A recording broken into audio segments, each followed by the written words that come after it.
You too. Yo, that's crazy work. You can't treat him like any of the other niggas around here, because he ain't like any of the other niggas around here. You got it? That's a fact, Jack. What up, YouTube? Big TL Heavy Bag TV, man. If you don't get your big goofy ass in here and hit that bag. Breaking news, nigga. Devin the Dream Haney back March the 25th. Oh, man. And guess what he fighting at, y'all? BLK Prime. Damn.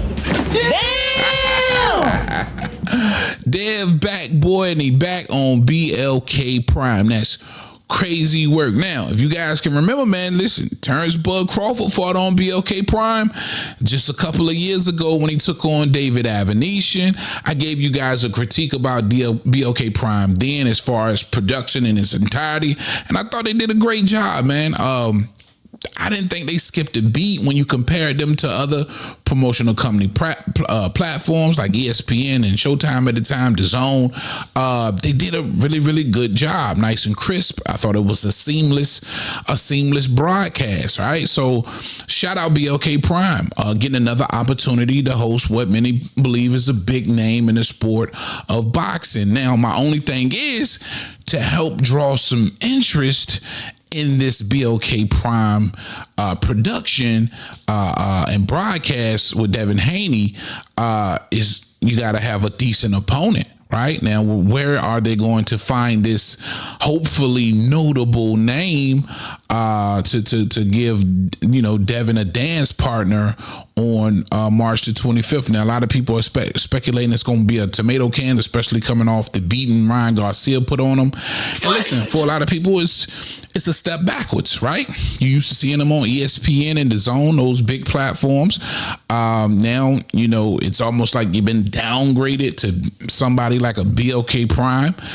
It's going to be some ridicule there for that alone.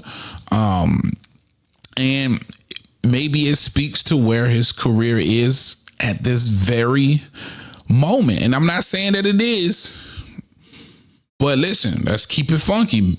Maybe the stock has dropped a little bit. Maybe there's been a little plummet. Maybe, you know, nothing that you can't come back from. But I think it speaks volumes that your next fight will be on BLK Prime versus DAZN or ESPN. I'm just keeping it a bean. And I think a lot the out of the ring antics, the lawsuit and everything that people has had an issue with, not really myself, because I don't really care what goes on outside of the ring too much. But for a lot of people, they paid attention and it rubbed them the wrong way. And I think this is just recourse. This is repercussions of decisions that you chose to make. And now you're fighting on BLK Prime. Bruh. I don't know what else to make of that. All right. In other news, Saul Canelo Alvarez, man. Listen, we heard the reports. William Skull, his team came out and said, hey, they was approached by Team Canelo about a potential fight, Cinco de Mayo, right? William Skull, somebody you never probably seen fight, and you rarely have heard of outside of him being emailed the IBF championship belt. This is somebody Canelo is interested in getting that belt back from and becoming 2 times undisputed at 68. Now, what's a trip here is the fact that if he in fact does go after William Skull, he's taking a huge pay cut, because you got Turkey Al-Sheikh more than likely willing to give him somewhere around the number that he wants. He asked for $150 million to fight Bud Crawford, so he could potentially be getting a payday north of $100 million from the Turk, right? So if you fighting if you fight William Skull instead of fighting Terrence Crawford, you could probably be missing out on several tens of millions of dollars, right?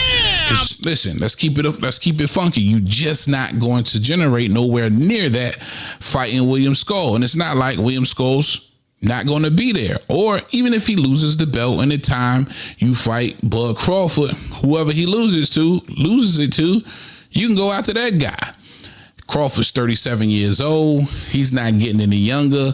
And I think people would most definitely want to see this fight from Canelo versus anything else. It just makes the most sense. You didn't give us David Benavidez. Now people are asking for a Bud Crawford.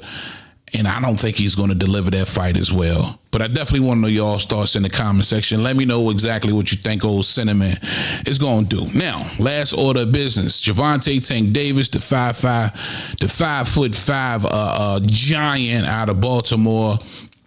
It appears that he confirms his March 1st date with Lamont Roach is still on and popping. Says this, I do this out of love. Quote, I do this out of love. It just comes off as anger.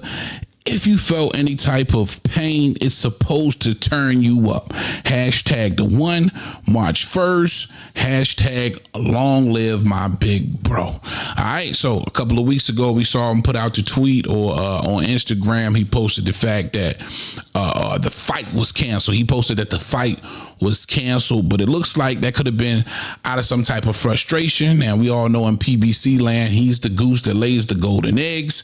And sometimes when things ain't right, which it appears that a lot of shit ain't right with the PBC these days, especially given that cheap ass presser we all seen between Tank Davis and Lamont Roach. Bruh. The disappearance of a Leonard Ellaby, no Calvin. It's just a lot going on. So I'm almost sure he's frustrated with a lot of things. And he's letting you know he was frustrated. And that fact that he does this out of love. Listen, when it comes to Tank Davis, man, I just take him at face value. It is what it is. But it appears that, of course, that March 1st date with Lamont Roach is still on. Now, the only link with Lamont Roach is the fact that Tank beat him twice in the amateurs. This fight has gotten a ton of backlash, meaning a lot of people just didn't want this fight. Nobody asked for this fight. It's coming out of left field. According to Lamont Roach himself, he feels him and Tank are good friends. And it looks like Tank's just doing a solid for a good friend who's from the area. What kind of bullshit is this? You can't be mad at him. If I was in his position, I probably would do the same thing for my friend. Listen, he's going to sell out wherever he fights. But as far as the pay-per-view buys, them Janks probably going to be in the shitter because a lot of people feel exactly how I feel. I'm going to be streaming that shit. I am going to stream it. Free 99, nigga. All day. Because ain't nobody asked for this shit. And I don't want to see you fight Lamont Roach. At 30 years old, 30-0 with 28 KOs, we only want to see, in his prime, we only want to see Tank fighting the absolute best in his division or around his division at 140, in my opinion, right?